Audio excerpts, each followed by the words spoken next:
The August night hung over Willowbrook Plantation like a burial shroud, thick with moisture, and the cloying scent of magnolia that couldn't quite mask the copper tang of blood.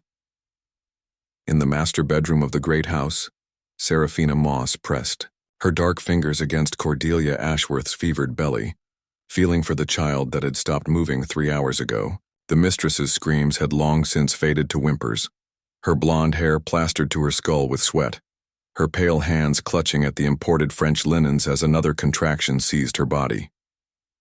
"Push now, Mistress Ashworth," Seraphina commanded, her voice carrying the authority that had made her the most sought-after midwife in Carleton County. White folks from as far as Walterboro requested her specifically, willing to pay Jeremiah Ashworth handsomely for the loan of his property. They trusted her completely, these plantation wives with their soft bodies and softer lives. They looked into her eyes and saw devotion, competence, salvation. They never saw the truth. The candles flickered in their silver holders, casting writhing shadows across the wallpaper's delicate pattern of climbing roses. Outside, a screech owl called 3 times, an omen that would have sent the field hands to their knees in prayer. But Seraphina had long since stopped believing in omens. She believed only in the steady rhythm of her own heartbeat and the terrible purpose that drove it. Cordelia Ashworth bore down with what little strength remained in her 23-year-old body, her face contorting into something primitive and desperate. This was her first child after 4 years of marriage, 4 years of monthly disappointments and whispered speculation about her fitness as a wife. The entire county knew how desperately she wanted this baby, how she'd spent months confined to her bed on doctor's orders, taking every tonic and following every superstition to ensure a healthy birth. Seraphina's hands moved with practiced precision, guiding, coaxing, her face a mask of concentrated concern. She had delivered over 100 babies in her 34 years, first learning at her grandmother's side back at the Thistledown estate in Georgia, then perfecting her craft here in South Carolina. The white folks spoke of her gifted hands, her intuitive understanding of the birthing process, the way she could turn a breech baby or ease the most difficult labor. What they didn't speak of, what they couldn't bring themselves to acknowledge, was the recent string of tragedies. 4 stillbirths in the past 18 months, all of them white babies, all of them delivered by Seraphina's capable hands. Each time, the families mourned and moved on, accepting God's will with the fatalism of those who lived surrounded by death. Yellow fever, consumption, childbed fever. Death was as common as morning glory in the Carolina Lowcountry. "I can see the head, mistress," Seraphina announced, though what she saw made her stomach tighten with familiar anticipation. The baby was positioned perfectly, just as she had ensured with subtle manipulations throughout the labor. Everything was proceeding exactly as planned. Behind her, Temperance stood ready with clean linens and warm water, the 15-year-old housemaid's eyes wide with barely concealed fear. She had assisted Seraphina before, had seen 2 of the previous stillbirths, and though she never spoke of it, Seraphina could feel the girl's growing suspicion like a cold breath on her neck. "Is my baby all right?" Cordelia gasped between contractions, her blue eyes wild with pain and hope. "Why isn't it crying? Babies should cry, shouldn't they?" "Not all babies cry right away, mistress," Seraphina replied smoothly, her hands working with deadly efficiency beneath the blood-soaked sheets. "You just focus on pushing. Let old Seraphina handle the rest." Old Seraphina. That's what they called her, though she was younger than many of the women she attended. It was the gray threading through her hair, premature silver that had appeared the day she learned of Delilah's fate. Her baby girl, sold away at 7 years old to a rice plantation near Georgetown, dead within 6 months. Worked to death, the whispered report said. Fever, the official story claimed. Murder, Seraphina's heart knew. The final push came with a gush of blood and fluid, and Seraphina caught the infant with steady hands. A boy, perfectly formed, with his father's strong jaw already evident in his tiny face. For a moment, just a heartbeat, he was alive. She could feel the pulse beneath her fingers, could see the potential for breath in his small chest. Then her thumb found the spot at the base of his skull, the place her grandmother had shown her long ago when teaching her to ease the suffering of barn cats born too weak to survive. A gentle pressure, barely noticeable, disguised by the normal motions of cleaning the baby's face and clearing his airways. The infant's limbs went slack, his potential extinguished like a candle flame between wet fingers. "Let me see him," Cordelia cried, trying to rise despite her exhaustion. "Why isn't he crying? Serafina, why isn't my baby crying?"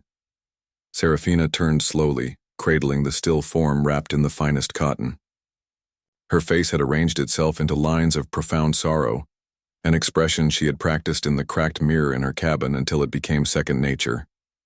Tears, real tears, for she had learned to summon them at will by thinking of Delilah's laugh, rolled down her dark cheeks. "I'm so sorry, Mistress Ashworth," she whispered, each word weighted with perfectly calibrated grief. "The Lord has called him home before he could draw breath. There was nothing that could be done." The wail that erupted from Cordelia Ashworth's throat could have woken the dead, but it wouldn't wake her son. It echoed through the great house, bringing Jeremiah Ashworth racing up the stairs, his boots thundering against the polished wood. He burst through the door, his face flushed with bourbon and expectation, only to have it drain to ash at the sight of his wife sobbing over the still bundle in her arms. "No," he said, the word flat and disbelieving. "No, this cannot be. You said she was the best. Everyone said Serafina was the best. Sometimes, Master Ashworth," Serafina said quietly, keeping her eyes appropriately downcast.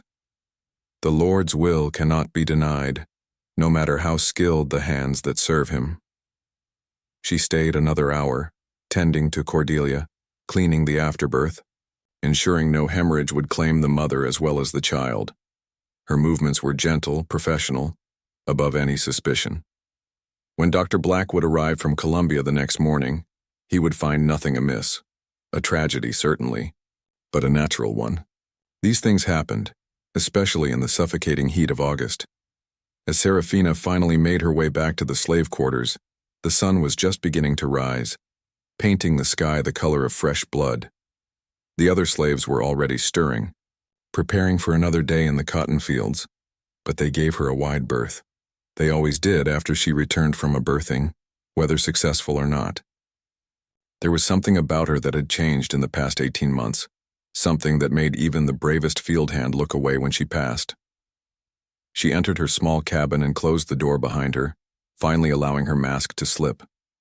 In the dim light filtering through the single window, she reached beneath her straw mattress and pulled out a small leather journal, its pages filled with her careful script. She added a single line, August 15, 1855, Jeremiah and Cordelia Ashworth, a son, stillborn. 5 names now, 5 small acts of vengeance for Delilah, 5 white mothers who would know even a fraction of the agony that consumed her every waking moment. But it wasn't enough. It would never be enough. As she lay down on her narrow bed, still wearing her blood-stained dress, Serafina began to plan. The Fairweather plantation was expecting a birth next month, and then the Beauregard family, in October. Her reputation, paradoxically, had only grown with each tragedy. People assumed that she was called to the most difficult cases, that the stillbirths would have happened regardless of who attended them. They trusted her. They needed her. And that trust would be their undoing.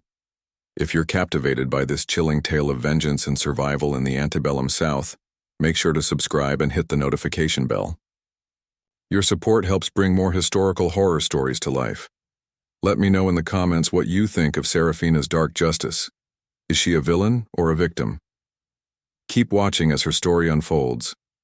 The memory came to Serafina in the quiet hours before dawn.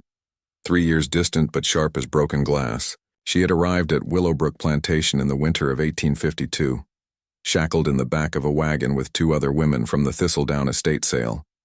The Georgia cold had bitten through her thin dress, but it was nothing compared to the ice that had formed around her heart the day they took Delilah away. Her daughter had been 7 years old, all knobby knees and wild hair that refused to be tamed no matter how much bear grease Serafina worked through it. Delilah had her father's eyes. Not that anyone at Thistledown would acknowledge that particular truth about Master Whitmore's visits to the quarters. Hazel green that caught the light like creek water in sunshine. Those eyes had looked back at Serafina from the slave trader's wagon, wide with confusion and terror, as the distance between them grew infinite.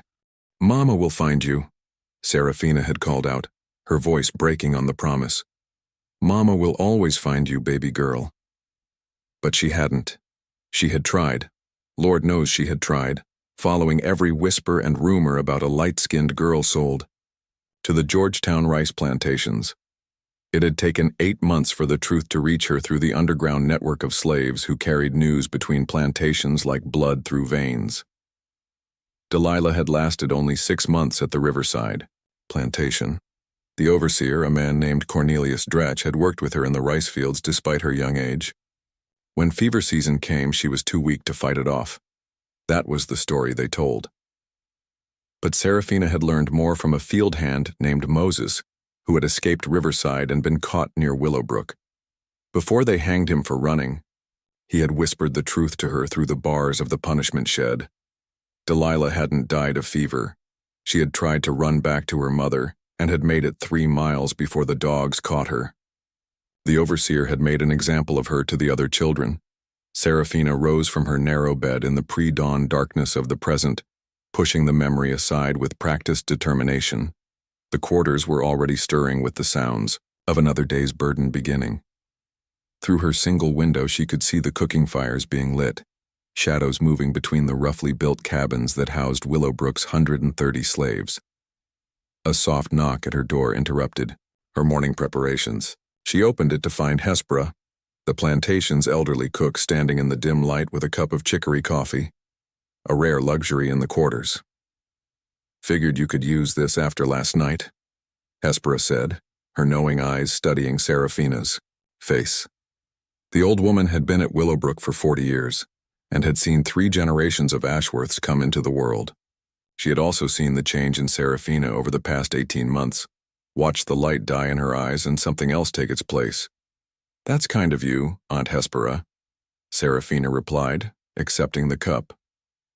The older slaves were called aunt or uncle out of respect, though Hespera commanded more than just respect. She commanded a certain careful fear. "Another tragedy for the mistress," Hespera continued, not moving from the doorway. "5th one you've attended that ended poorly. People are starting to notice." "Babies die," Serafina said flatly, meeting the older woman's gaze without flinching. "White babies, black babies, they all die sometimes. It's God's will." "Is it now?" Hespera's voice carried layers of meaning, like sediment in river water. "And here I thought God's will usually involved crying and breathing and such." The 2 women stood in silence for a moment, the unspoken truth hanging between them like morning mist. Finally, Hespera stepped back, but not before placing a gnarled hand on Serafina's arm. "Be careful, child," she whispered. "The dead have a way of dragging the living down with them, and you're carrying enough ghosts for 10 women. After Hespera left, Serafina made her way to the herb garden behind the kitchen, a small plot that Jeremiah Ashworth had granted her permission to tend. The white folks believed it was for healing tinctures and teas, and indeed many of the plants served that purpose. But hidden among the feverfew and chamomile were other things: pennyroyal, tansy, cotton root bark. Plants her grandmother had taught her about. Plants that could ease a pregnancy or end one. Plants that could slow a heart or stop it entirely if one knew the proper doses. She was gathering lavender when Temperance appeared at her elbow, moving, with the quiet grace that made her valuable in the big house. The girl had been born at Willowbrook, had never known any other life. But there was intelligence in her dark eyes that reminded Serafina painfully of Delilah. "Master Ashworth wants to see you," Temperance said quietly, glancing around to ensure they weren't overheard. "He's in his study with that doctor from Columbia, the one with the gold spectacles." Serafina's hands stilled on the lavender stems. Dr. Thaddeus Blackwood had been making rounds of the plantations for the past month, supposedly researching yellow fever patterns. But she had heard whispers that he had other interests, specifically the unusual number of stillbirths among the plantation class. Thank you, child, Serafina said, straightening slowly. You go back to the house now. But Temperance didn't move. Instead, she leaned closer, her voice dropping to barely a whisper. I know what you do, she said, the words falling like stones into still water. I've watched you, the way your hands move when you think no one's looking, the way those babies are perfect until... She trailed off, unable or unwilling to finish the thought. Serafina turned to face the girl fully, her expression unreadable. For a moment, she considered the weight of what would need to be done if Temperance proved to be a threat. The girl was young, trusting. It would be easy to arrange an accident, a fall down the stairs perhaps, or a sudden illness from spoiled food. What you think you know, Serafina said carefully, could get us both whipped to death or worse. Sometimes, child, it's better to see nothing, know nothing, say nothing. Temperance nodded slowly, but her eyes remained troubled. My mama died birthing my baby brother, she said quietly. He lived 3 days before the fever took him. Mistress Ashworth's baby. He looked stronger than my brother ever did. Death doesn't always announce itself with weakness, Serafina replied. Now go on, before they wonder what's keeping you. As she made her way to the big house, Serafina thought about the first white child she had delivered at Willowbrook, the Cunningham baby from the neighboring plantation. She had saved that child, turned it from breech position with skill that had made her reputation throughout the county. The mother had wept with gratitude, had given Serafina a silver thimble as a gift, not knowing that Serafina couldn't legally own property. That was before she learned about Delilah. Before Moses whispered the truth through the bars of the punishment shed. Before she understood that the only currency that mattered in this world was pain, and the only justice was the kind you carved out with your own hands. The study door was open when she arrived, and she could hear male voices within. Jeremiah Ashworth's bourbon-roughened drawl and another voice, cultured and precise, that must belong to Dr. Blackwood. She knocked on the doorframe and entered when bid, keeping her eyes appropriately downcast. Ah, Serafina, Master Ashworth said, though his usual jovial tone was notably absent. Dr. Blackwood here has some questions about last night's unfortunate event. She raised her eyes enough to take in the doctor, a thin man in his 40s, with prematurely white hair and gold-rimmed spectacles that caught the morning light. His suit was immaculate despite the heat, and his pale hands were perfectly manicured. But it was his eyes that made her internal alarm sound. Intelligent, calculating, missing nothing. I understand you've attended quite a number of births that have ended in stillbirth, Dr. Blackwood said without preamble. 5 in the past 18 months, if my information is correct. Yes, sir, Serafina replied simply. It grieves me each time. I'm sure it does, the doctor said, though his tone suggested otherwise. Tell me, what do you believe accounts for this unusual pattern? The Lord works in mysterious ways, sir, she said, falling back on the religious platitudes that whites expected from slaves. Perhaps it's the heat or the water or some sickness we don't understand. Dr. Blackwood stood and circled her slowly like a hawk evaluating prey. You were trained by your grandmother, I understand, at the Thistledown estate in Georgia. Yes, sir. She delivered 3 generations of babies before she passed. And did she teach you about herbs? About the properties of certain plants? Serafina felt the trap closing but kept her expression neutral. She taught me healing herbs, sir, for easing pain and bringing down fever. Nothing else? What else would a slave need to know, sir?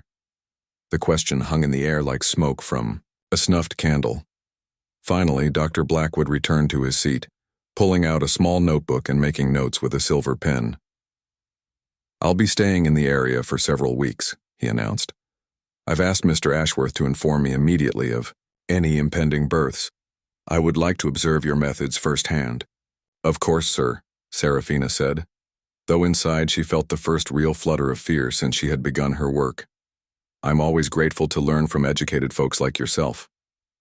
As she was dismissed and made her way back to the quarters, Serafina's mind was already working through possibilities. Dr. Blackwood was a threat, but he was also an opportunity. If she could convince him that the stillbirths were natural, his authority would silence any lingering doubts. And if she couldn't, well, even doctors could suffer accidents on plantation grounds. The swamps were full of cottonmouths and copperheads. After all, that evening, as she sat in her cabin updating her journal by candlelight, she thought again of Delilah. Her daughter would have been 10 now, would have been learning to help with the household work, would have been growing into her beauty despite the ugliness of their world. Instead, she was buried in an unmarked grave somewhere in Georgetown County, her only monument in the growing list of names in Seraphina's journal. 5 names, 5 small revenges. But now, with Dr. Blackwood watching, the work would become more dangerous. She would need to be more careful, more clever, more patient. The next birth, Magnolia Fairweather at Cypress Grove, was only weeks away. By then, she would need a plan that could fool even a trained physician's scrutiny. She closed the journal and hid it beneath the loose floorboard where she kept her most dangerous secrets: the ground foxglove, the concentrated pokeweed extract, the other tools of her terrible trade. Tomorrow she would begin preparing, would practice her performance of devoted service until even she almost believed it. The memory of Delilah's last morning came to her again, unbidden. Her daughter laughing as she chased fireflies in the purple. Dusk, her small hands cupping light, her voice calling out, "Mama, look, I caught stars." Seraphina blew out her candle and lay in the darkness, counting the names like a rosary of revenge. 5 down. How many more before the debt was paid? How many more before she could rest? The answer came to her in Delilah's voice, carrying on the night wind through the gaps in the cabin walls. "All of them, Mama. Every last one." The September heat had settled over Colleton County like a fever that wouldn't break, and with it came Dr. Thaddeus Blackwood's peculiar brand of scientific scrutiny. He had taken up residence in the Ashworth Guest House, a small but elegant structure that sat between the main plantation house and the slave quarters, positioning himself perfectly to observe both worlds. From her herb garden, Seraphina could see his silhouette in the window at all hours, bent over his notebooks and medical texts, occasionally peering through a brass microscope he had brought from Columbia. It had been 2 weeks since Cordelia Ashworth's stillbirth, and the doctor had made his presence felt in every corner of plantation life. He examined the water supply, tested the soil, interviewed the house slaves about their cooking methods, and most unnervingly, had begun conducting medical examinations of the pregnant women among the enslaved population. This morning, Seraphina stood beside him in the small infirmary that Jeremiah Ashworth had reluctantly established near the quarters, watching as he examined Bethany, a young field hand 7 months gone with child. The doctor's pale hands moved over Bethany's swollen belly with clinical detachment, pressing and measuring, while the woman lay rigid with fear on the examination table.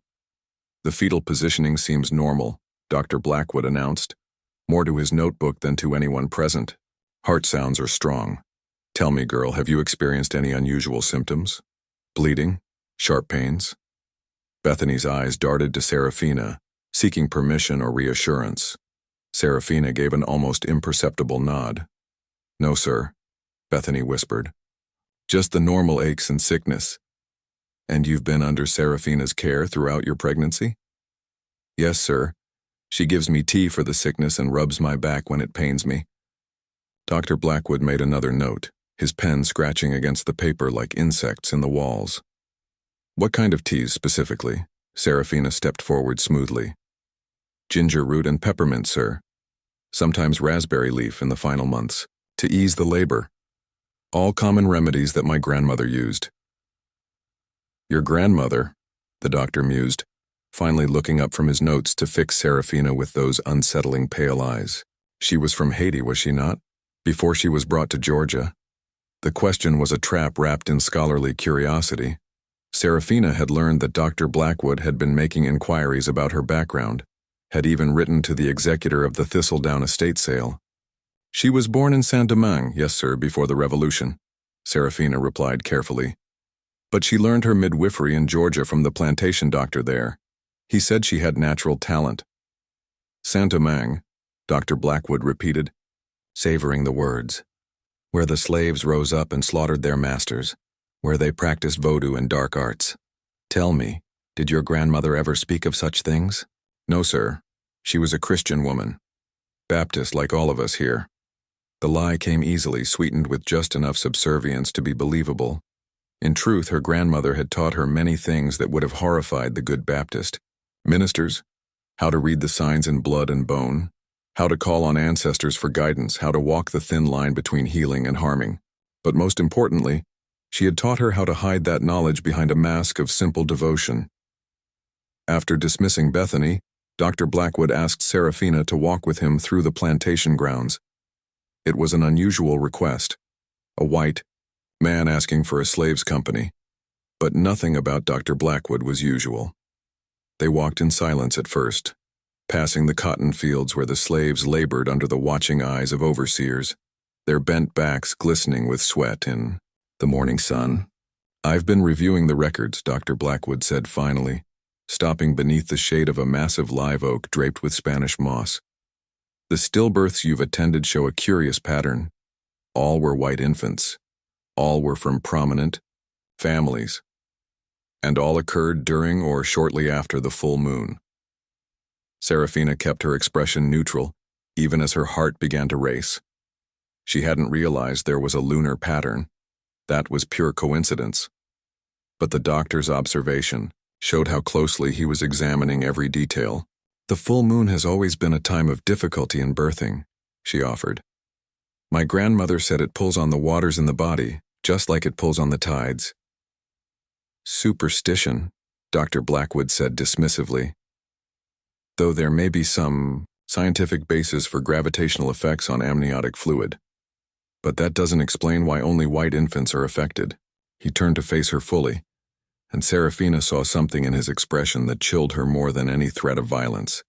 Genuine scientific curiosity, the kind that would dissect a living creature to understand its workings.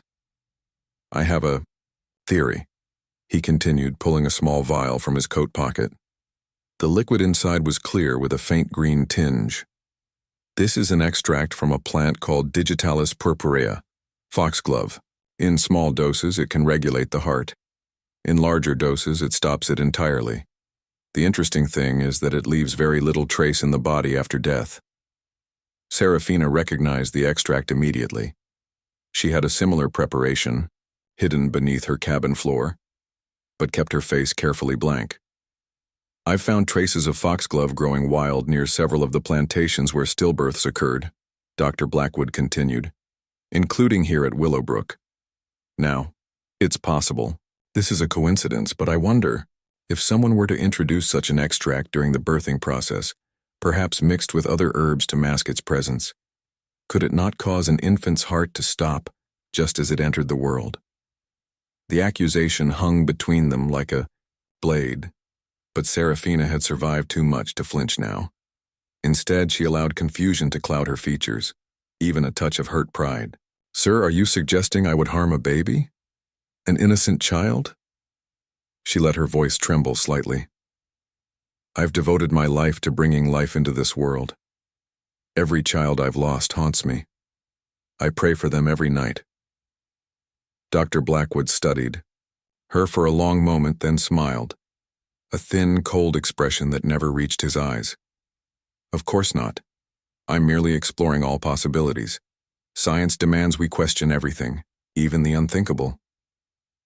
That evening, Seraphina found herself summoned to the main house for an unusual gathering.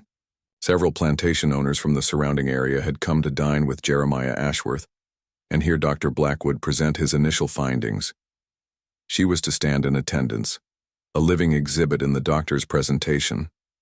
The dining room blazed with candlelight, crystal glasses catching and throwing sparkles across the wallpapered walls. The men sat around the mahogany table like judges at a tribunal.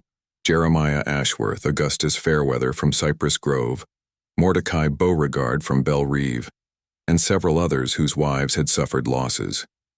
Gentlemen, Dr. Blackwood began, standing at the head of the table with his notes spread before him. I've spent considerable time investigating the tragic losses that have plagued our community. While I have not yet reached definitive conclusions, I have observed several interesting patterns. He went on to discuss his theories about environmental factors, dietary influences, and breeding complications, using language that reduced human reproduction to animal husbandry. The men listened with rapt attention, occasionally glancing at Serafina where she stood against the wall like furniture. There is, however, another possibility we must consider, Dr. Blackwood continued, his voice taking on a darker tone. The historical record shows instances of servants, particularly those from certain Caribbean backgrounds, using their knowledge of herbs and poisons to commit acts of violence against their masters. The Haitian Revolution was preceded by numerous such poisonings. Augustus Fairweather shifted uncomfortably in his chair. Surely you're not suggesting that our Serafina, she delivered 3 of my children successfully before this recent tragedy. I suggest nothing definitively, Dr. Blackwood replied. But I propose an experiment. The next birth attended by Serafina should be closely monitored. I will observe every aspect of the process, test every substance used, and document every action taken. If the child survives, we can put these concerns to rest. If not, he didn't need to finish. The implication hung in the air like smoke from the gentleman's cigars. My wife is due next month, Augustus Fairweather said slowly. Twins, Serafina believes. You may observe, Dr. Blackwood, but I warn you, if your presence disturbs the birthing process and harms my wife or children, I will hold you responsible. Agreed, Dr. Blackwood said with another of his cold smiles. I assure you, my presence will be purely observational. Serafina will conduct the birth exactly as she normally would. Won't you, Serafina? All eyes turned to her, and she felt the weight of their suspicion and need. These men who owned her body but could never touch her spirit, who trusted her with their most precious bloodlines while denying her basic humanity. Of course, sir, she said, bowing her head with practiced humility. It would be an honor to have such a learned man observe. Perhaps I might even learn something to better serve the families of this county. The meeting concluded with brandy and cigars, the men's conversation turning to cotton prices and political matters. Serafina was dismissed, but as she walked through the darkened hallway, she heard footsteps behind her. She turned to find Dr. Blackwood following at a discreet distance. A word of warning, Serafina, he said quietly, his face half hidden in shadow. I know you're intelligent, far more intelligent than you pretend to be. And I know you're hiding something. I haven't yet determined what, but I will. Science is patient and methodical. It reveals all secrets eventually. The only secret I carry is grief, sir, Serafina replied, allowing real emotion to color her words. Grief for every child I couldn't save, every mother I couldn't comfort. If that makes me suspicious in your eyes, then I accept your scrutiny. Doctor. Blackwood studied her for another long moment, then nodded slowly. We shall see. The Fairweather birth will tell us much. As Serafina made her way back to the quarters, her mind was already working through possibilities. The Fairweather twins presented both opportunity and terrible risk. Under the doctor's observation, she would need to be more careful than ever before. But twins also meant complications, legitimate reasons why one or both might not survive. She found Temperance waiting by her cabin, the girl's face drawn with worry. I heard what they're planning, Temperance whispered. That doctor means to catch you. He's been asking questions in the quarters, offering rewards for information about your herbs and methods. Let him ask, Serafina replied, though she made a mental note to move her most dangerous preparations to a new hiding place. The truth isn't always what appears on the surface. Why do you do it? Temperance asked suddenly, the question bursting from her as if she'd been holding it back for months. The white baby, why? Serafina looked at the girl for a long moment, seeing Delilah's curiosity in her eyes, her courage in asking what others wouldn't dare voice. Every mother should know what it means to lose a child, she said finally. Every single one. That night she didn't sleep. Instead, she sat by her window watching Dr. Blackwood's shadow move in the guest house, his lamp burning until nearly dawn. He was reading, researching, and preparing, So was she, but her preparations were of a different sort. She ground herbs, by candlelight, mixed new combinations that might pass his chemical tests, practiced the precise movements that could end a life while appearing to save it. The harvest moon was coming, and with it, Magnolia Fairweather's twins. It would be the performance of her life, or the end of it. The tension is mounting as Dr. Blackwood closes in on Serafina's deadly secret. Will she manage to fool his scientific scrutiny, or will the Fairweather birth expose her vengeful mission? Subscribe now and ring the notification bell to follow this dark tale of justice and revenge in the antebellum South. Drop a comment below. Do you think Serafina should continue her mission despite the risks? The story grows darker from here. The harvest moon hung swollen and orange over Cypress Grove Plantation, casting long shadows across the manicured grounds as Serafina arrived with her birthing bag. The Fairweather mansion stood 3 stories, tall, its white columns gleaming in the moonlight like bones. From an upper window came the sound of Magnolia Fairweather's labored breathing, punctuated by occasional cries that sent the mockingbirds fleeing from the magnolia trees. Dr. Blackwood was already there, of course.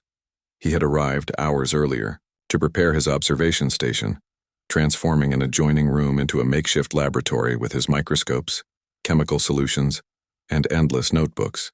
As Serafina climbed the main staircase, she could smell the sharp scent of his carbolic acid solution. He insisted on sterilizing everything, a practice he'd learned from some European doctors' theories about invisible particles that caused disease. Augustus Fairweather met her at the top of the stairs, his usually florid face pale with worry. He was a larger man than Jeremiah Ashworth, with hands that had known manual labor before inheritance made him soft, and his gray eyes held a mixture of desperation and suspicion. "She's been laboring since noon," he said without preamble. "The pains are coming fast now. Dr. Blackwood says the babies are positioned well, but," he trailed off, glancing toward the room where his wife's cries were growing more urgent. "This is her 5th pregnancy, Serafina. We've lost 3 already. If these twins don't survive..." "I'll do everything in my power, Master Fairweather," Serafina said, keeping her voice steady and reassuring even as her mind calculated possibilities. Twins meant double the risk, double the opportunity, but also double the scrutiny under Dr. Blackwood's watchful eye. The birthing room was a study in contrasts, the elegant furniture pushed against the walls, the fine Persian rug rolled up and removed, replaced by practical sheets and towels.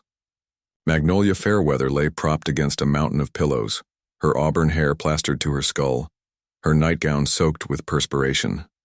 She was 38 years old, considered ancient for childbearing, and the strain showed in every line of her exhausted face.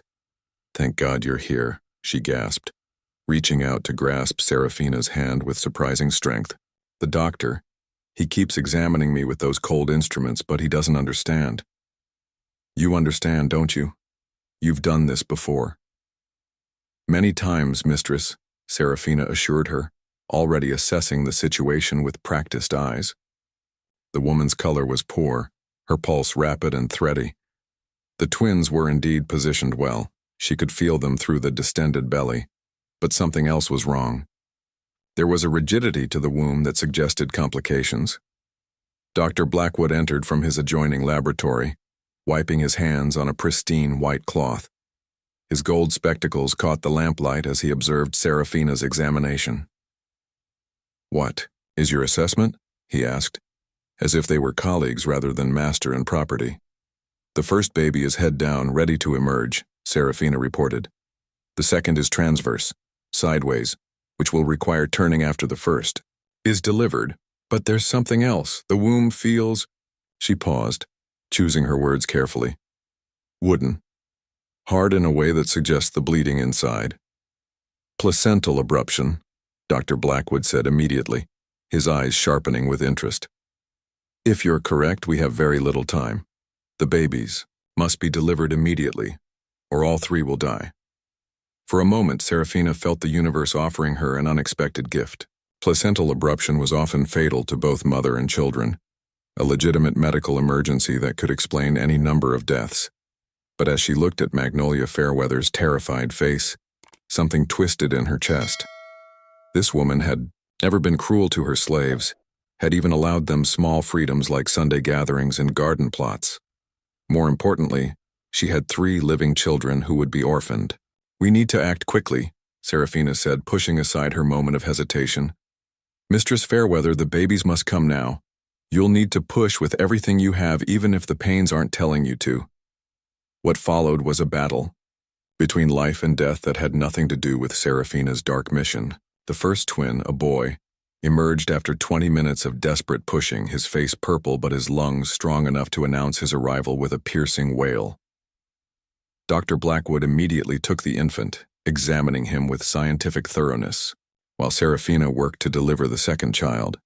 The second twin was trapped, turned sideways as predicted, and Magnolia was weakening rapidly.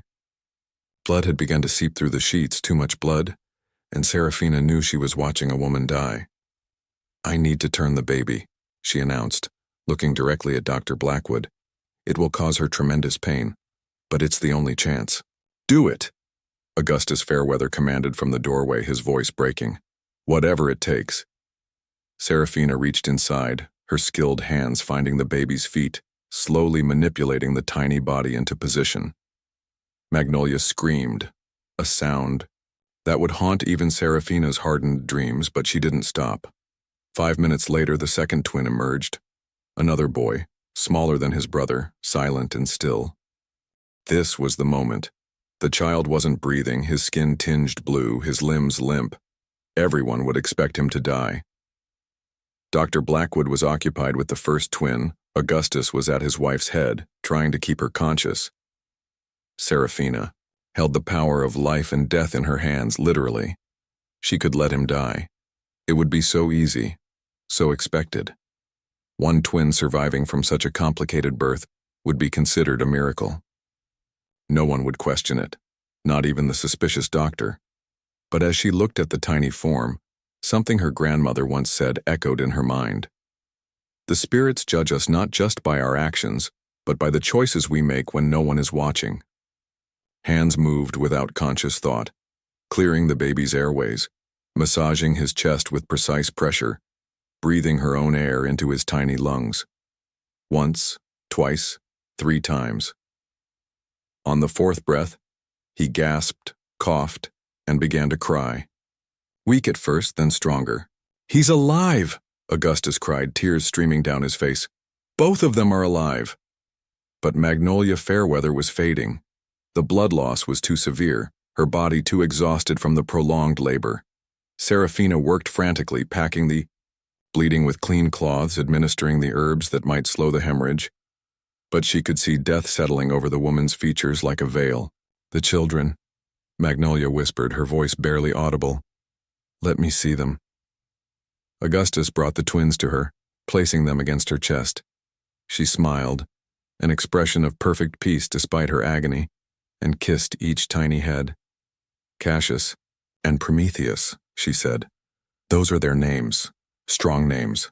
They'll need to be strong." She died as the sun began to rise, its light creeping through the windows to replace the harvest moon's orange glow. Augustus Fairweather collapsed beside the bed, his large frame shaking with sobs, while Dr. Blackwood efficiently checked the twins' vital signs and recorded his observations. "You saved them," the doctor said to Serafina, and there was something like respect in his voice. "Your quick action, your skill. Without you, all 3 would have died." Serafina said nothing, still staring at Magnolia's peaceful face. She had come here prepared to kill, and had planned every detail of how she would end these twins' lives under the doctor's very nose. Instead, she had fought to save them, and had used every skill her grandmother taught her to bring life rather than death. Why? Temperance asked her later after they had returned to Willowbrook. The girl had heard the news. Everyone had. The tragic death of Magnolia Fairweather and the miraculous survival of her twins was the talk of the county. You could have let them die. No one would have known. Serafina was sitting in her cabin staring at her journal with its list of 5 names. She had been prepared to add 2 more, had mixed the herbs that would have done the job undetected. But faced with the actual moment, something had changed. I remembered what it was like, she said finally, when Delilah was born. How fierce that love was, how immediate. Magnolia Fairweather loved those boys the same way I loved my girl. She died for them. She paused, her voice dropping to a whisper. Maybe that's enough punishment. But even as she said it, she knew it wasn't true. Magnolia's death had been natural, tragic, but blameless.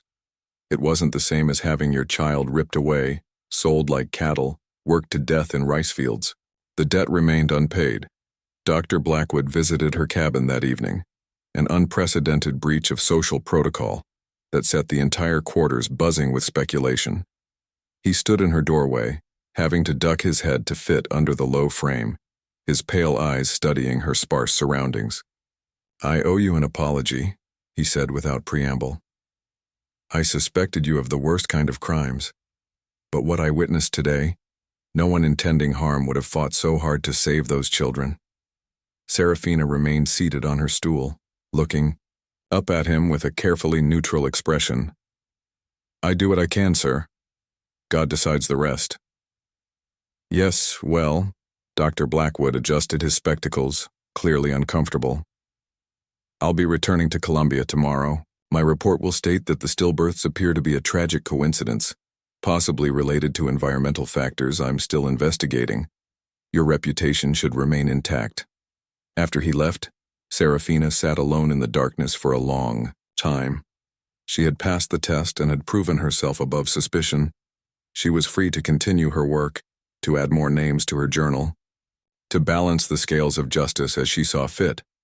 But something fundamental had shifted during those desperate hours at Cypress Grove. She had felt the weight of choice in her hands, not the choice between her life and theirs, but between becoming a monster or remaining human. Her grandmother had taught her about power, but she had also taught her about wisdom. Sometimes the greatest power was in choosing not to use it. A week later, she was called to attend another birth. A poor white family from the edge of the county, sharecroppers who could barely afford her fee. The woman was young, terrified, delivering her first child in a cabin not much better than the slave quarters. The baby was a girl, small but healthy, with a lusty cry that announced her determination to survive in this harsh world. As Serafina placed the infant in her mother's arms, she made a decision. The journal with its 5 names would remain 5. The debt to Delilah would have to be paid in other ways, in lives saved rather than lives taken, in small acts of rebellion rather than grand gestures of revenge. But that night, when she returned to her cabin, she found a letter slipped under her door. It was written in an educated hand but unsigned. "We know what you did. We know what you stopped doing. The choice you made at Cypress Grove has been noted. There are other ways to fight, other paths to justice. If you're interested, leave a white cloth in your window tomorrow night." Serafina read the letter 3 times, then burned it in her candle flame. She didn't know who had sent it. It could be a trap, another test from Dr. Blackwood or the plantation owners.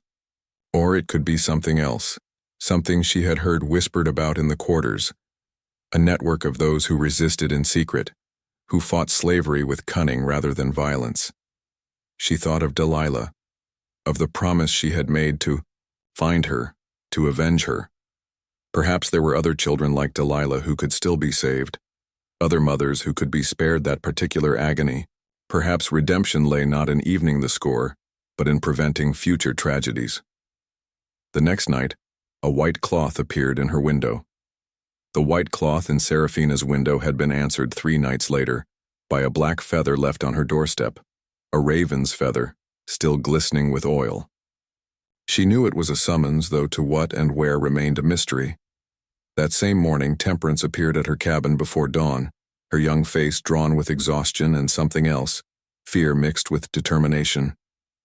"I found this," the girl said without preamble, producing a worn leather journal from beneath her apron.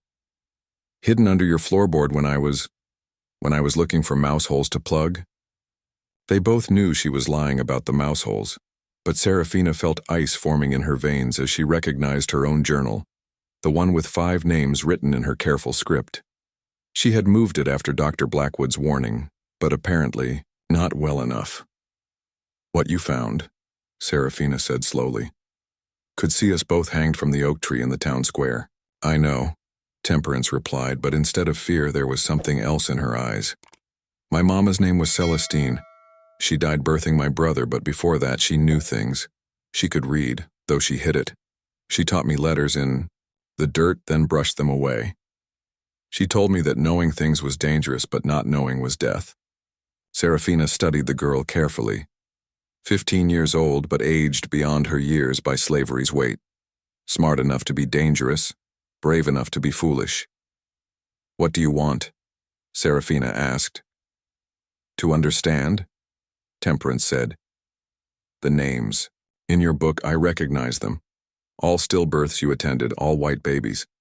But after the Fairweather twins, you stopped. Why?"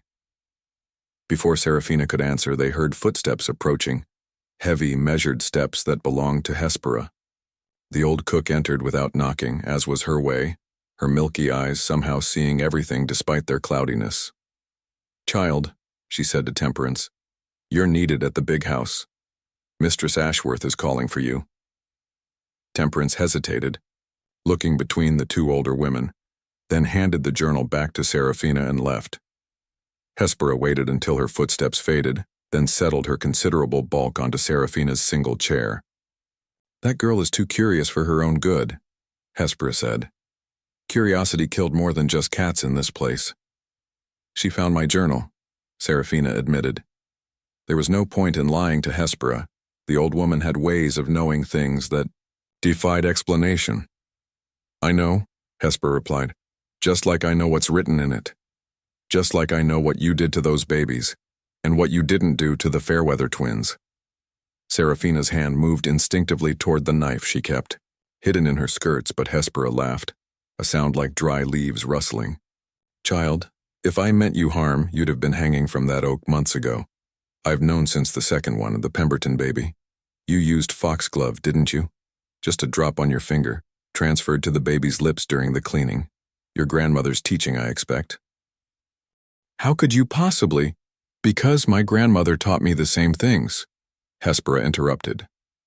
"Different island, Barbados instead of Saint-Domingue. But the same knowledge, the same weight of knowing how to heal and harm." She reached into her apron and pulled out a small cloth bundle, unwrapping it to reveal dried leaves Serafina didn't recognize.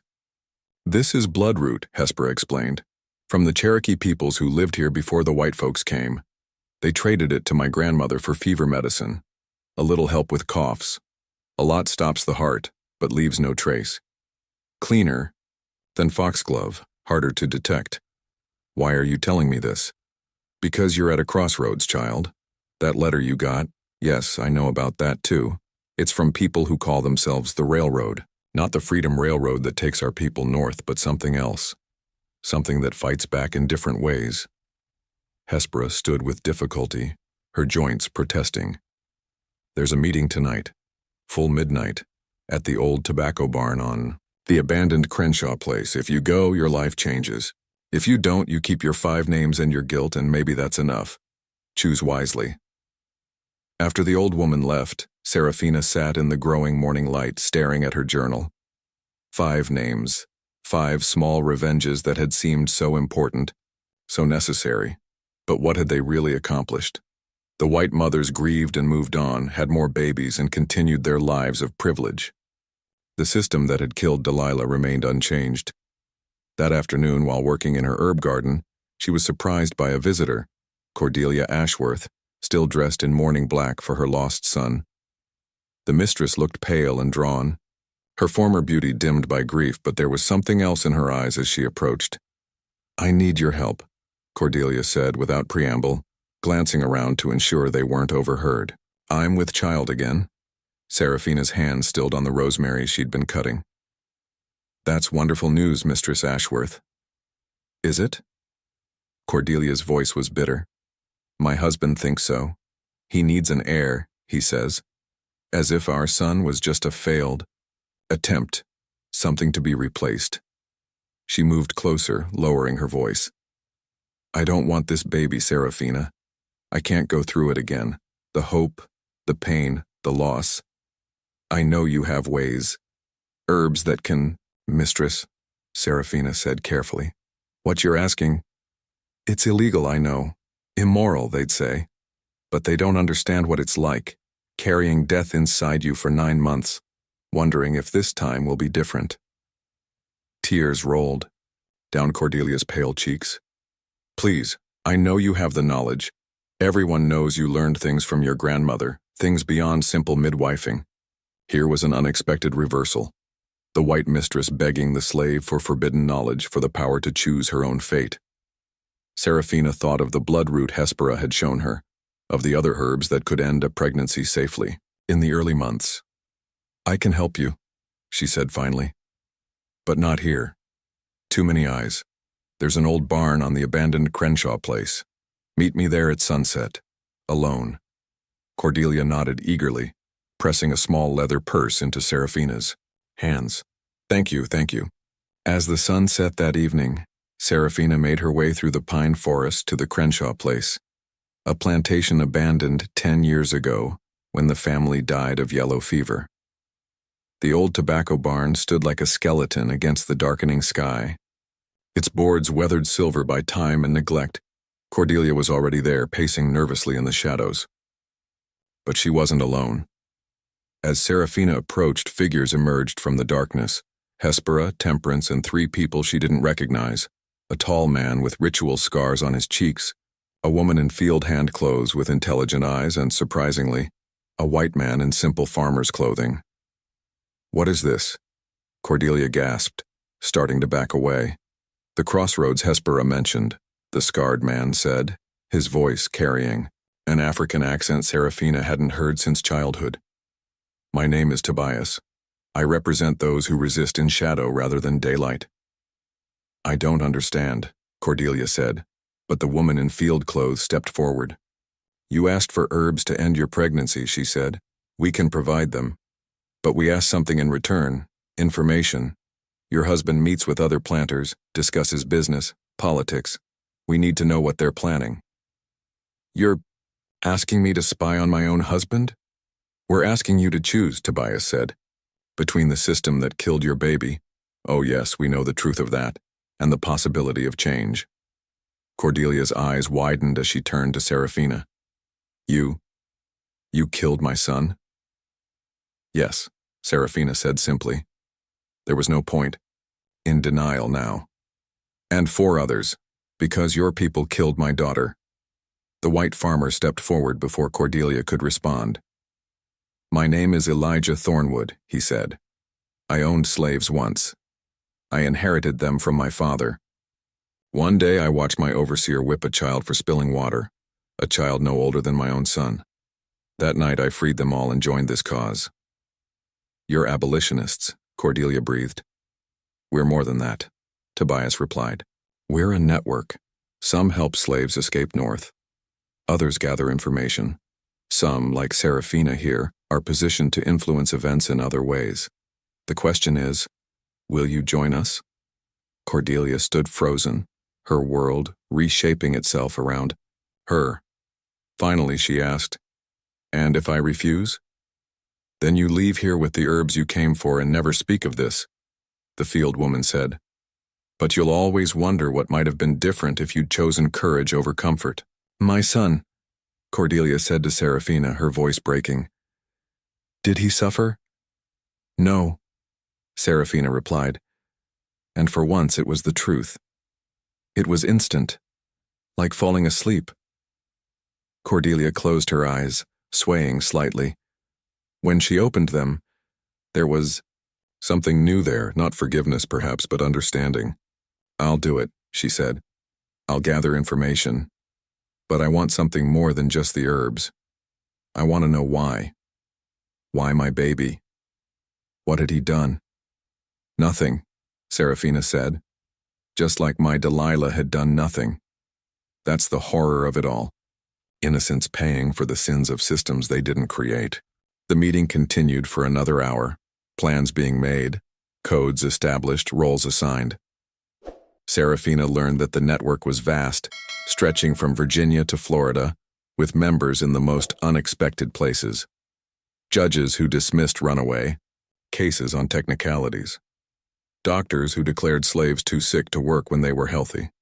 Mistresses who taught their slaves to read in secret. As they prepared to leave, Temperance approached Serafina. "I want to learn," she said. "Everything you know. The healing and the harming, the herbs and the ways. Will you teach me?" Serafina looked at the girl, so young, so eager to carry dangerous knowledge. "Why?" "Because knowledge is power," Temperance replied. "And power is the only thing that can change this world." That night, Serafina burned her journal with its 5 names. The past was done. The future stretched ahead, uncertain but full of possibility. She thought of Delilah, wondering what her daughter would think of this new path. Would she approve of her mother choosing subterfuge over vengeance, collaboration over isolation? A screech owl called 3 times in the darkness, the same omen from the night of Cordelia's stillbirth. But now Serafina understood it differently. Not an omen of death, but of transformation. The owl, after all, was a predator that hunted, in darkness, seeing what others couldn't. The next morning brought news that would shake Colleton County to its foundations. Dr. Thaddeus Blackwood had been found dead in his Columbia laboratory, apparently poisoned by his own experimental chemicals. The authorities ruled it an accident. The brilliant doctor had been known for taking risks in his research. But a certain dried leaf found in his tea would have told a different story, if anyone had known to look for bloodroot. Hespera brought Serafina the news with her morning coffee, her cloudy eyes revealing nothing. "Seems the good doctor's research into stillbirths has died with him," the old cook said casually. "Shame. He was so close to understanding things." "Indeed," Serafina replied, equally casual, "though perhaps some knowledge is too dangerous to pursue." "Perhaps," Hespera agreed, then added quietly, "The railroad sends its thanks for your decision at Cypress Grove. Saving those twins proved you could choose mercy over vengeance. That's the kind of person they need." As Hespera left, Serafina reflected on the strange turns her path had taken. She had begun with a list of names to kill and ended with a network dedicated to liberation.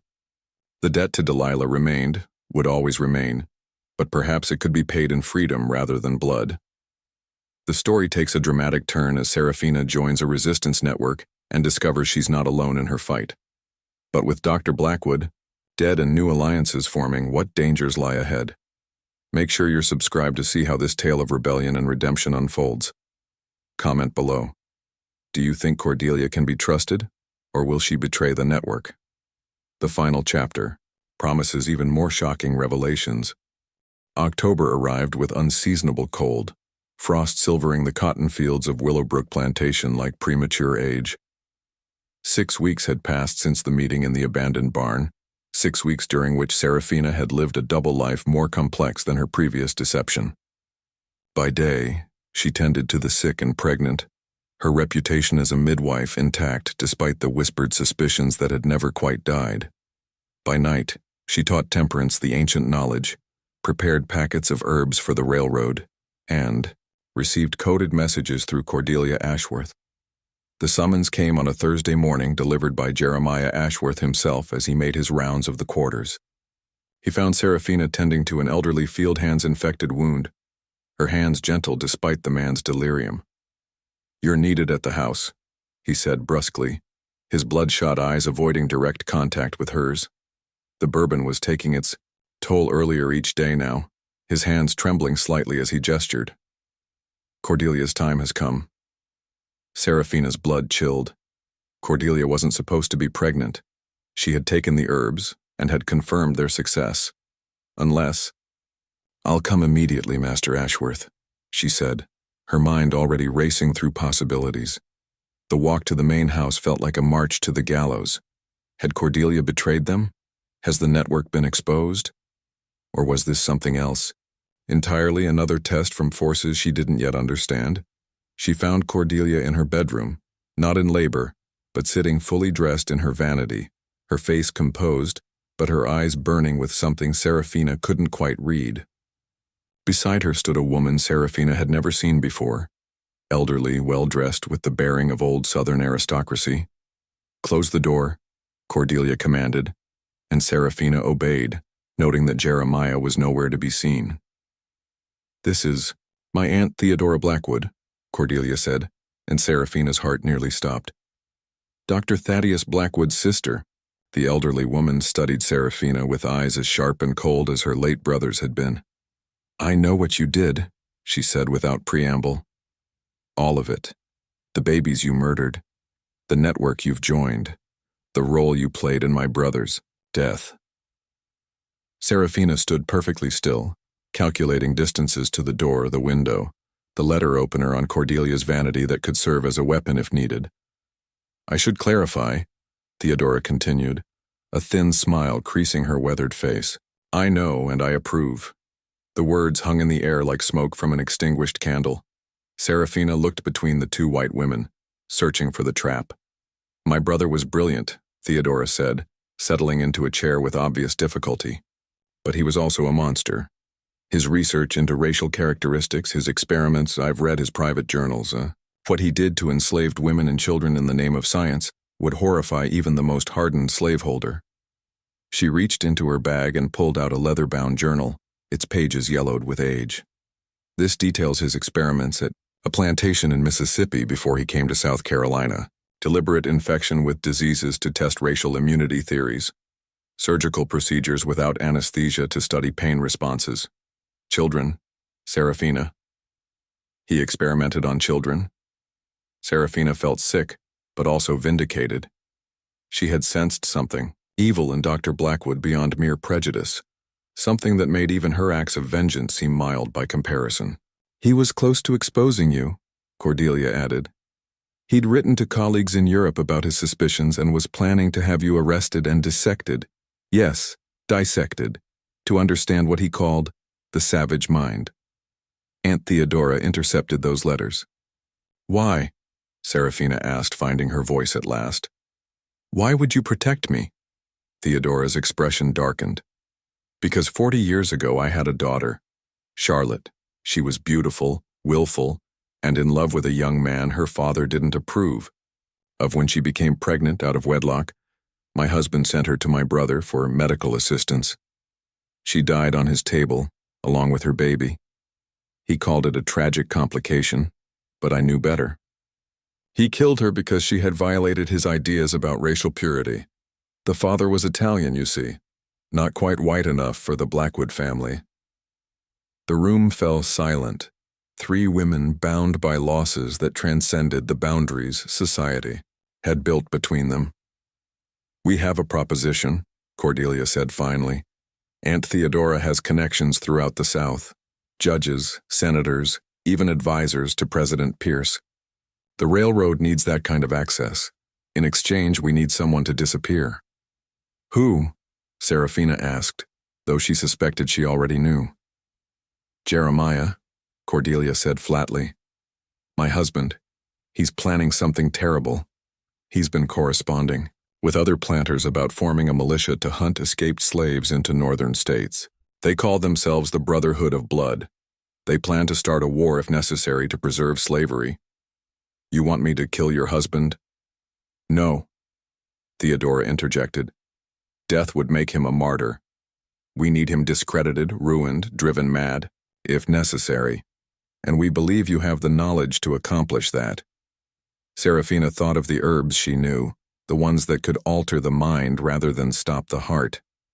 Jimson weed that caused hallucinations, ergot that induced madness, belladonna that blurred the line between dream and nightmare. "It would take time," she said slowly. "Small doses over weeks or months, and someone would need to administer them, daily." "Leave that to me," Cordelia said with grim satisfaction. "I've been putting things in his bourbon for weeks now, just harmless herbs from your garden. He never notices." "Why?" Serafina asked. "He's your husband, the father of your—" She trailed off, remembering. "The father of the child you killed," Cordelia finished. Yes, and at first I hated you for it. But then I realized something. You gave my son a mercy, keeping him from growing up to become his father.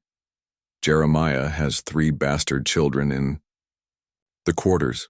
Did you know that? 3 children he's never acknowledged, who he'll sell without hesitation when they're old enough. My son would have grown up to be the same kind of monster.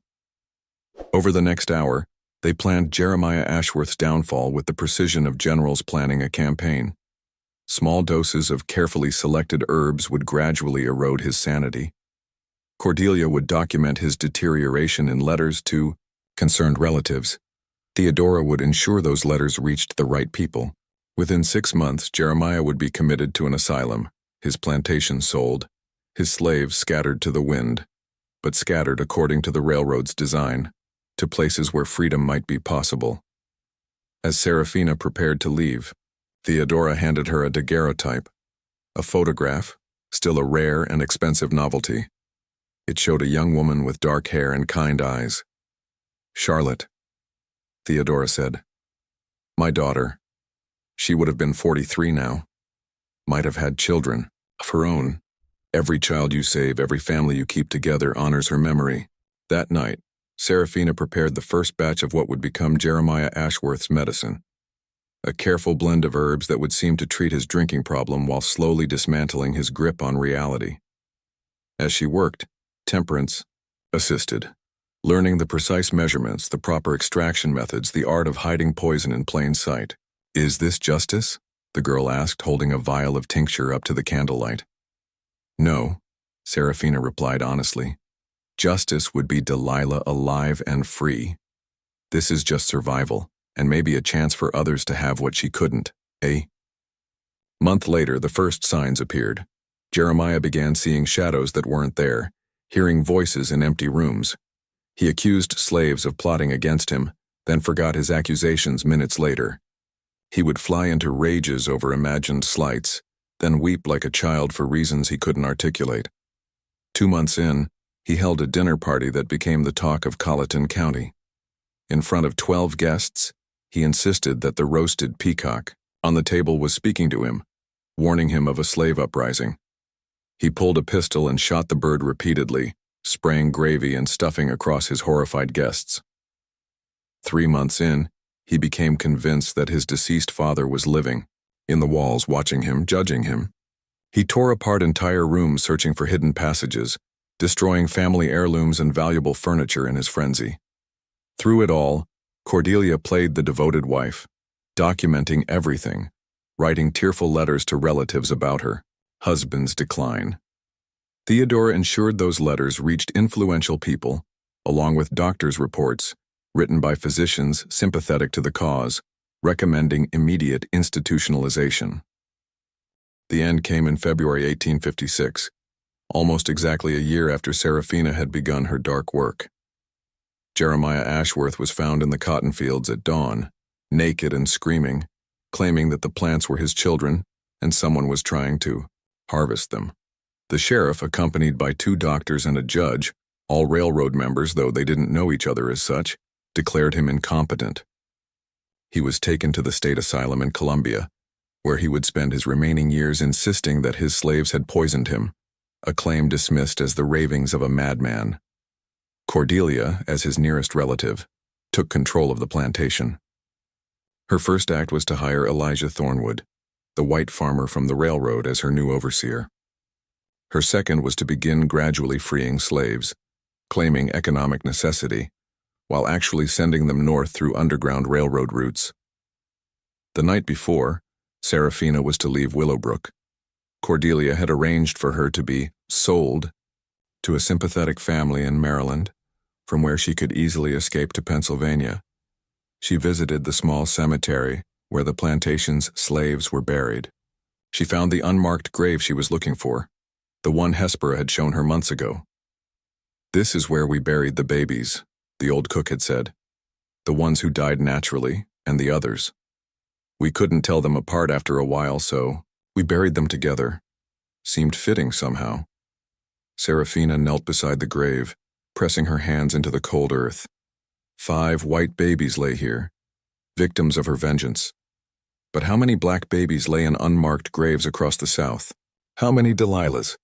"I'm sorry," she whispered, not sure if she was apologizing to the dead infants or to her daughter for not saving her.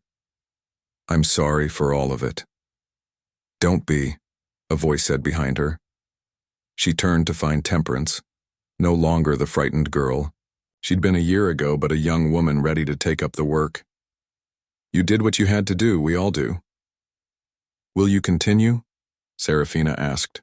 "The healing, the knowledge, the resistance?" "Yes," Temperance replied without hesitation, "but differently. I'll save who I can, help who needs it, and fight in whatever way works. Not for vengeance, but for the future." The next morning, Serafina left Willowbrook for the last time, carried in a wagon toward what she hoped would be freedom. She carried little with her: some herbs, her grandmother's teachings, the daguerreotype of Charlotte Blackwood that Theodora had insisted she keep. The journal with its 5 names had long since turned to ash, but the names themselves were carved into her memory, eternal reminders of how grief could transform into rage, rage into action, and action into something larger than individual vengeance. As the wagon rolled through the gates, she saw Cordelia watching from an upstairs window. Their eyes met for a moment. Murderer and accomplice, victim and ally, 2 women who had found common ground in the most unlikely circumstances. Cordelia raised her hand slightly, a gesture that might have been farewell or blessing or simple acknowledgement of what they'd shared. The road stretched ahead, dusty and uncertain. Somewhere to the north lay Pennsylvania and freedom. Somewhere beyond that lay a future where children like Delilah might live to grow old. It seemed impossible, a dream too fragile to survive the harsh light of reality. But then Serafina thought of the network she was leaving behind: Temperance with her growing knowledge, Cordelia with her newfound purpose, Theodora with her connections, Hespera with her ancient wisdom, and countless others whose names she'd never know. Each one a thread in a growing web of resistance, each thread strengthening the others.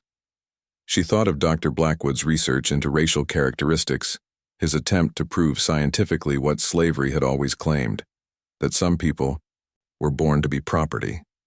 He had died believing in that lie, poisoned by the very people he considered inferior.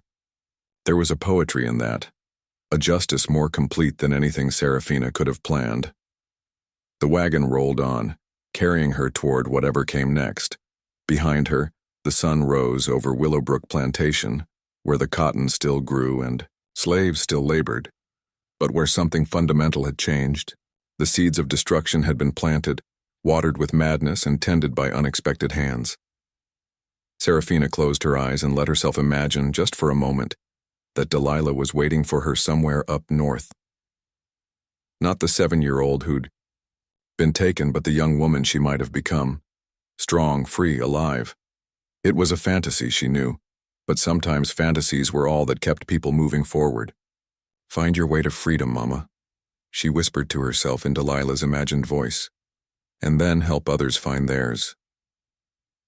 The wagon wheels turned, carrying her away from one life and toward another, from a past written in blood toward a future that remained unwritten. Behind her, the South continued its slow dance toward war, unaware that its foundation had already been undermined by the very people it considered property. And in the small cemetery at Willowbrook, 5 small graves lay undisturbed, their occupants neither judged nor forgotten, simply part of the terrible arithmetic of slavery, a system that turned everyone it touched into either victim or perpetrator, and sometimes both. The story of Serafina Moss ended there, on that dusty road in February 1856. But the story of the railroad, of Temperance, of Cordelia's transformation, of all the small rebellions that would eventually bring down the peculiar institution, those stories were just beginning. This concludes our dark tale of vengeance and redemption in the antebellum South. Serafina's journey from isolated revenge to collective resistance reminds us that even in history's darkest chapters, people found ways to fight back, to preserve their humanity, and to plant seeds of change. If this story moved you, please subscribe and share it with others who appreciate historical fiction that doesn't shy away from difficult truths. Leave a comment with your thoughts. Was Serafina justified in her actions? Can vengeance ever lead to justice? And remember, the real heroes of this era were the countless enslaved people who resisted in ways big and small, whose names we'll never know, but whose courage changed the world. Thank you for joining me on this haunting journey through one of America's most troubled periods.